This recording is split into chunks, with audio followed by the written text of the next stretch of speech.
أعوذ بالله من الشيطان الرجيم. Assalamualaikum warahmatullahi wabarakatuh.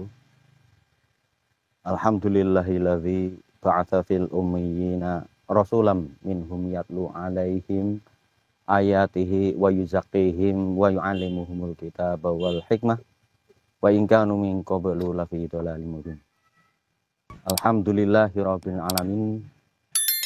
Allahumma shalli ala Muhammad wa ala alihi wa sahbihi wa barik wa saliman tasliman katsira.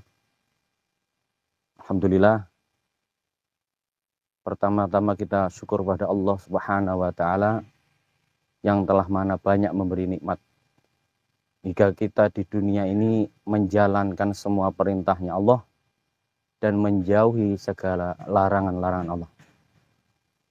Alhamdulillah, dalam kesempatan sore hari ini yang cerah ini, saya berwasiat pada diri saya dan para keluarga saya dan pada semua jamaah pada umumnya, jamaatul muslimin, jamaah muslimin semuanya yang ada di Blitar, semuanya di Indonesia, bahkan semuanya yang ada di dunia. Al-muslimu akhu muslim. Kita semenjak bersyahadat dengan ucapan asyhadu alla ilaha illallah wa asyhadu anna Muhammadar Rasulullah, itu saudara muslim. Sampai kapanpun kita muslim, sampai di alam kubur kita saudara. Faidatam syaka ra'su kulluhu marid. Ketika kepala kita sakit, semua akan merasakan sakit. Al-muslimu akhu muslim. Pada kesempatan sore hari ini saya akan bercerita tentang akidah, yang mana kita hidup di dunia ini harus berakidah dengan betul supaya kita selamat dunia dan akhirat. Konsekuensinya yaitu dengan apa yang kita ucapkan di dalam syahadat tadi, kita Islam, iman. Islam itu ada tata caranya, ada rukunnya, begitu juga iman. Iman itu ada tata caranya dan ada yang ada di dalam roh kita. Yang pertama, kita di dalam iman kepada Allah itu ada 6. Yang pertama, meyakini dengan lisan kita, dengan badan kita, dengan ucapan sehari-hari kita, menyatakan asyhadu alla ilaha illallah wa asyhadu anna Muhammadar Rasulullah. Yang kedua, kita beriman kepada malaikat-malaikatnya Allah yang semuanya diutus oleh Allah di alam dunia ini, bahkan di alam akhirat nanti, di alam kubur, semuanya masih panjang. Manusia ini ada beberapa tingkatan. Makhluknya Allah ini ada beberapa tingkatan. Yang pertama, Allah menciptakan malaikat. Setelah Allah menciptakan malaikat, Allah menciptakan jin, iblis, Azazil. Setelahnya Allah menciptakan manusia, Nabi Adam alaihissalam. Itu bapak manusia pertama kalinya. Dan yang terakhir Allah menciptakan hewan untuk melestarikan kehidupan kita di dunia, untuk menghiasi kehidupan kita di dunia. Terus yang ketiga tadi, iman kepada kitab-kitabnya Allah. Semua kitab yang diturunkan oleh Allah wajib kita imani. Taurat, Injil, Zabur, Al-Quran wajib kita imani. Apalagi kita umatnya Nabi Muhammad, kita wajib beriman kepada kitabnya Allah, dipegang teguh sampai mati kita. Khairukum man ta'allamal Qur'an wa 'allama. Baik-baik kalian mempelajari Al-Qur'an dan mengamalkannya. Innalladzi wa mahad. Dari kita lahir sampai kita mati. Yang keempat, kita wajib beriman kepada nabi, para nabi. Dari Nabi Adam sampai Nabi Muhammad. Wajib kita imani. Itu kita ikuti sunnah-sunnahnya. Wa khairul huda huda Muhammadin sallallahu alaihi wasallam. Kita ikuti sampai kita mati. Sunnah-sunnah yang tegak hadis-hadis yang sahih. Yang kelima, kita wajib beriman kepada qada dan qadar. Karena semua yang ada di dunia ini, yang bernapas semuanya pasti ada qadarnya. Ajal, jodoh, rizki, semua Allah sudah menentukan. Dan yang keenam, kita wajib iman kepada hari kiamat. Yang mana dunia ini pasti akan diganti oleh Allah. Semuanya. Apalagi kita di dunia ini hanya sementara. Persinggahan yang hanya sementara. Dunia maziratul lil akhirah. Dunia ini tempat menanam waktu kita berpulang ke alam setelah ini. Masih panjang manusia ini.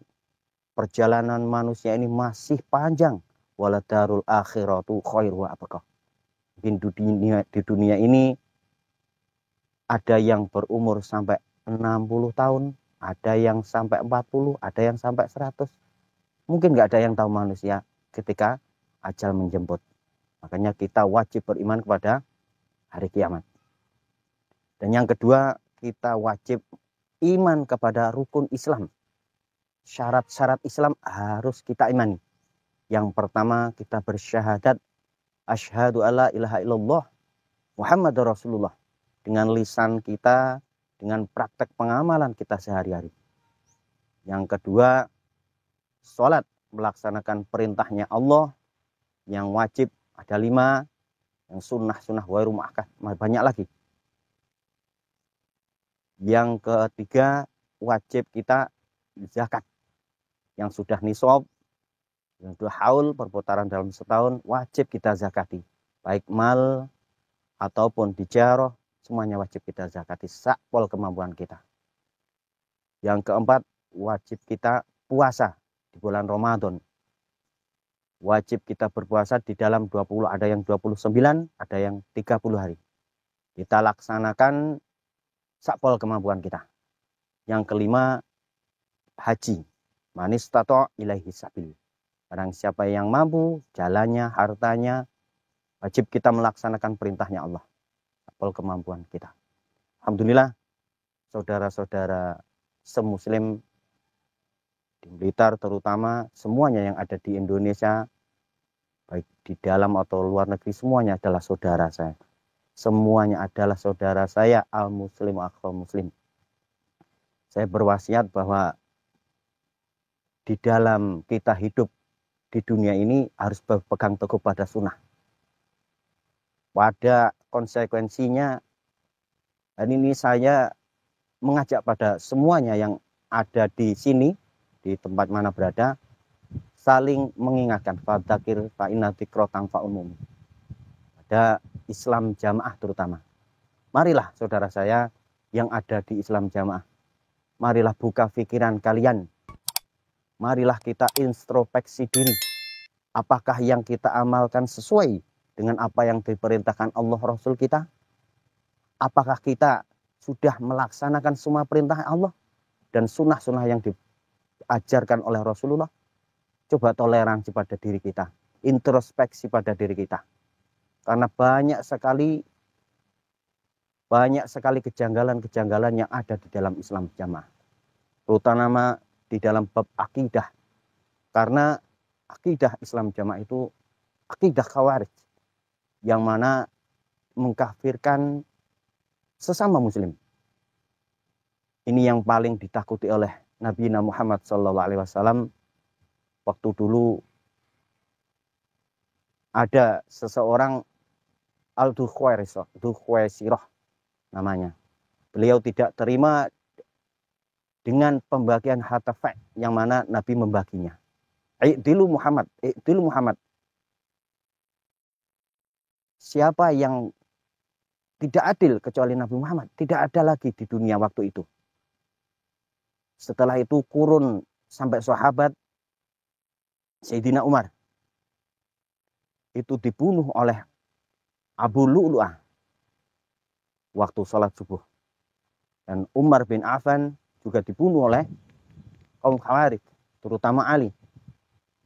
Waktu sedang membaca Al-Quran, dibunuh oleh kaum Khawarij. Karena akidah Khawarij ini membahayakan bagi kaum muslim, bangsa dan negara. Karena saking mudahnya berkata, dan mengkafirkan dan memurtadkan semua yang orang Islam yang ada di dunia. Bahkan Muslim di Saudi Arabia, banyak ulama-ulamanya, ahli ilmu di Indonesia, terutama dari Nahdliyin, dari Muhammadiyah, banyak ulama-ulama yang muktabar, yang bersanad jelas.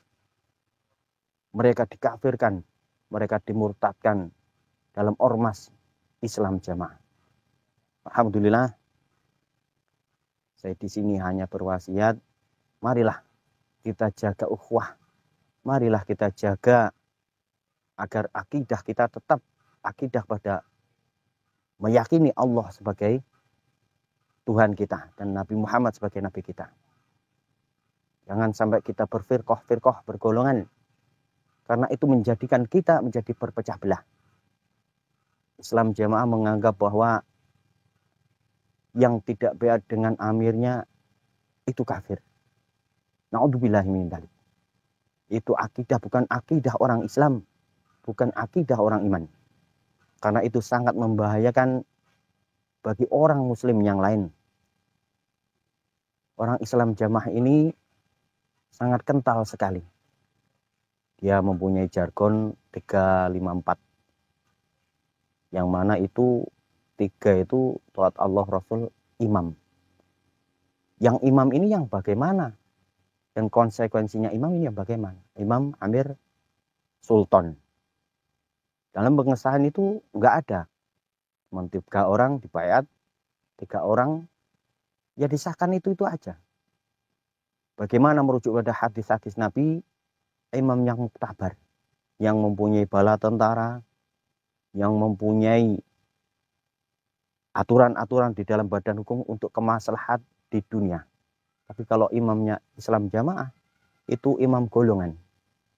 Imam golongan yang dia itu sembunyi, biat batil. Ada hadis menerangkan bahwa jika ada imam tandingan, bunuhlah. Dan karena akidah Islam Jamaah ini akidah batil, karena mengkafirkan semua muslim di Indonesia dari awalnya saja sudah dianggap sesat. Apalagi sekarang banyak ulama-ulama dari Islam Jamaah semua pada keluar karena mereka tahu akidah yang sesungguhnya di dalam Islam Jamaah. Seandainya saya gambarkan itu, kalau ketika kita bepergian, kita tersesat di suatu jalan, ada jargon malu bertanya sesat di jalan. Begitu juga kita di dunia. Jika kita mengikuti pada orang yang bukan ahlinya di dalam agama, kita pasti akan tersesat. Apalagi di dunia saja, ini contoh saja. Ada orang yang sakit. Ketika kita sakit gigi, harusnya dibawa ke dokter spesialis gigi. Tapi saking dia percayanya pada dukun, itu akhirnya dibawa ke dukun. Disuruh menganga, ditusuklah giginya itu. Gusinya itu pakai keris. Enggak malah sembuh, malah bengkak. Akhirnya ada anak, salah satu anaknya ini yang pintar. Akhirnya dibawa ke dokter spesialis, dicek, akhirnya operasi karena bengkak. Itu keteledoran dari mbah dukun.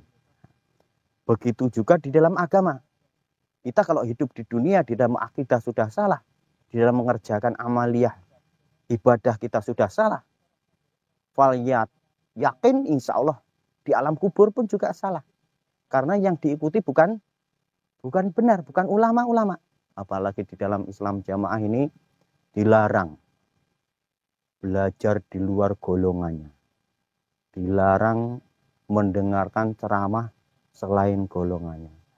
Dilarang bertanya pada ulama selain golongannya. Wah, jelas ini. Bakal bodoh kita selamanya. Gambaran saja, kita waktu sekolah SD, SMP, SMA. Pasti banyak mata pelajaran yang disampaikan oleh kurikulum sekolah. Ada IPS, ada IPA, ada biologi, ada tata negara, ada bahasa. Nah, nggak mungkin di dalam sekolah itu mengajarkan satu saja. Wis, bahasa Jawa tok. Nanti keluar ya bahasa Jawa saja. Nah, pasti ada ganti guru, ada yang mengajarkan PPKN, matematika, bahasa Inggris.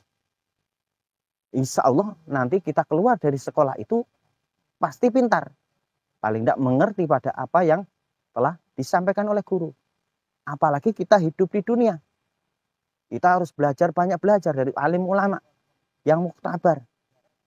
Dari ilmu fikih, ilmu nahwu sorof, balaghah, dan lain banyak sekali. Nah, di dalam Islam jamaah tidak diajarkan. Tidak diajarkan. Alhamdulillah, saya diberi hidayah oleh Allah. Bisa sadar, bisa membuka pikiran saya bahwa yang saya laksanakan itu salah. Saya mengenal Islam jamaah sejak tahun 2000. Sejak tahun 2000 waktu itu beat kepada Mbah Thohir. Nah, waktu saya beat pada Mbah Thohir, waktu itu saya dari keluarga Nahdliyin. Dari kecil memang saya ini NU. Waktu itu saya mondok di Trenggalek. Terus ingin liburan, waktu pondok libur itu saya libur ke saudara saya di Malang. Di Malang saya ketemu dengan saudara LDII. Waktu itu saya belum mengenal. Karena ibu saya juga di sana waktu itu. Habis itu mengenal seperti saudara saya sendiri, tak anggap seperti kakak saya sendiri, tak anggap seperti bapak saya sendiri. Setelah ibu saya meninggal, terus saya sambung. Setelah itu saya dibilangin, ada pondok pesantren di Al-Muflihun, di Malang Utara insya Allah. Enggak bayar katanya gitu. Nah, alhamdulillah akhirnya saya pindah dari mondok di Trenggalek, akhirnya saya pindah di Muflihun. Nah, waktu itu. Akhirnya belajar di situ. Ya, seperti biasa, ilmu di dalam Jokam ini kan cepat jadi ulama. Instan. Jadi setahun khatam semua. Bahkan ada cerita itu ada anak yang agak dablek itu. Qurannya ini kosong. Langsung diisi aja. Waktu nganggur dia langsung mengisi Quran. Makna ya ada yang dari terjemahan itu. Kalau hadisnya yang dipelajari di dalam Jokam yang awal itu ya Kitabu Pretelan yang di sekat-sekat itu yang cuma 16 kurang lebih itu. Pokoknya itu khatam semuanya bisa tes di Kediri, Kertosono, langsung jadi ulama. Nah, ini bahaya saudara. Karena bahayanya seperti ini. Kalau kita di awalnya saja itu kita tidak dipelajari bab akidah, furu, fikih, di dalam dasar-dasar agama, rukun Islam, iman nggak diajarkan, bahaya ini. Nanti jadi ulama atau jadi mubalek, parah ini, mengkafir-kafirkan orang. Karena dari dasar dia nggak mempunyai akidah fondasi yang kuat. Jadi mek syukur katam, Quran gampang, katam gampang, salin aja sudah. Nah, itu banyak kesalahan dan kejanggalan di dalam Islam jamaah. Apalagi tidak boleh mendengarkan nasihat dari ulama lain. Tidak boleh belajar dari ulama lain. Lawang di dalam Islam jamaah sendiri diajari bodoh. Tapi ora kroso. Tapi jargonnya guyune jagat. Nah, guyune jagat. Ada gurune jagat tapi guyunya jagat. Dia kalau bertemu dengan orang selain Islam jamaah, baik. Patonah, bitonah, budi luhur. Tapi kalau ketemu dengan orang yang keluar dari jamaah, waduh, Masya Allah. Nyatru, musuhi, mengatakan kafir, mengatakan murtad. Ini ada kejanggalan di dalam Islam jamaah ini. Kalau kita Islam itu diajarkan kebaikan. Di dalam tata krama, budi pekerti tata krama.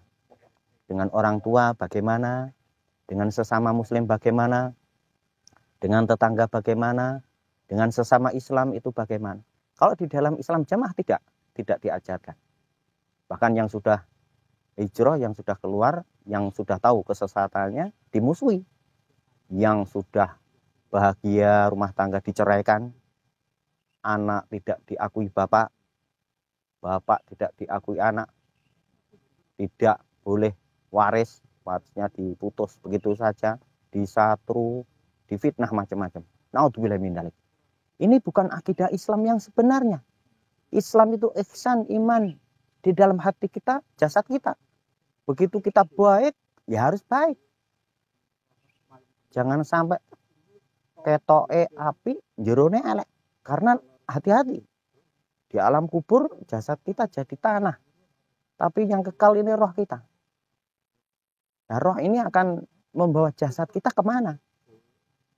Kalau diajak bermusuh-musuhan itu bukan agama yang benar. Agama Islam itu Allah yang menurunkan. Lewat malaikat Jibril, lewat Nabi Muhammad semuanya. Namanya kitab suci Al-Quran. Agama Islam, agama suci. Jika ada kesesatan di dalam agama itu, Allah pasti menjaga. Apalagi akidah batil.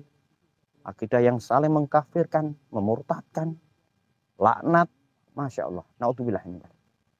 Marilah saudaraku, marilah kita membuka pikiran kita. Membuka wawasan kita. Otak kita dibuka.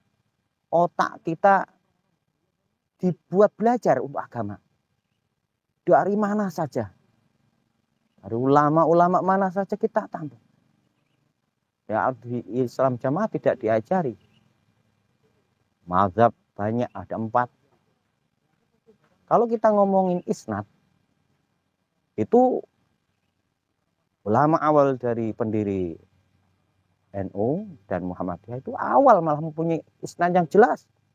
Sampai pondok-pondok pesantrennya ribuan. Sekolah-sekolahnya Muhammadiyah, Masya Allah, tersebar di Indonesia. Ribuan. Pondok pesantren Nahdlatul Ulama ribuan mengajarkan pada kebaikan. Bahkan sampai Indonesia ini 90% Muslim. Itu semua dianggap kafir dengan orang Islam Jamaah. Parah ini. Mengganggu ketentraman orang, ini bahaya ini. Akidah yang salah ini. Ini perlu belajar lagi ini. Alhamdulillah. Saya dan keluarga saya, dari anak dan istri saya, sudah bertobat kepada Allah. Dan akan memperbaiki diri saya terutama. Dan mengingatkan pada umat Islam, terutama orang Islam Jamaah. Jukam. Jargonnya Jukam. Alhamdulillah, saya pernah di Saudi tahun 2015. Itu di sana 2 tahun. Dan di sana itu mengenal banyak-banyak ulama-ulama. Kalau waktu tidak kerja, saya ini banyak belajar kepada ulama-ulama salaf di Saudi. Banyak belajar di Masjid Ar-Roji, lagi di Mekah, banyak mendengarkan ceramah-ceramah beliau. Karena saya fakir ilmu, pengen belajar, banyak bertanya pada ulama-ulama di sana. Tapi waktu itu saya masih bunglon. Diterobosin, sering diterobosin. Nggak boleh, saya ngaji di situ nggak boleh. Katanya belum dapat izin dari keimaman. Tidak boleh di situ. Nah, itu tidak boleh. Terus Jumatan itu kalau orang Jokam itu susah di sana. Harus cari masjidnya Jokam yang sudah disahkan oleh imam. Ibadah kok soro, ibadah kok angel, menurut neng donya ibadah kok angel. Padahal adinu yusrun, dimudahkan oleh Allah. Karena sebab akidah Khawarij, akidah yang menyalahkan semua orang Islam, bahkan semuanya yang ada di dunia ini disalahkan. Bahkan di Saudi dianggap tidak murni. Ini Bahlul bin Murokab. Bahlul bertingkat-tingkat bin Jahil. Ini parah ini. Bodoh kok sampai dipupuk. Naudzubillah min dzalik. Bahkan ulama-ulama sana, Masya Allah, dari kecil-kecil tahfidz Quran. Itu saja dianggap tidak diterima. Hajinya, umrohnya orang se-Indonesia sak donya ora diterima.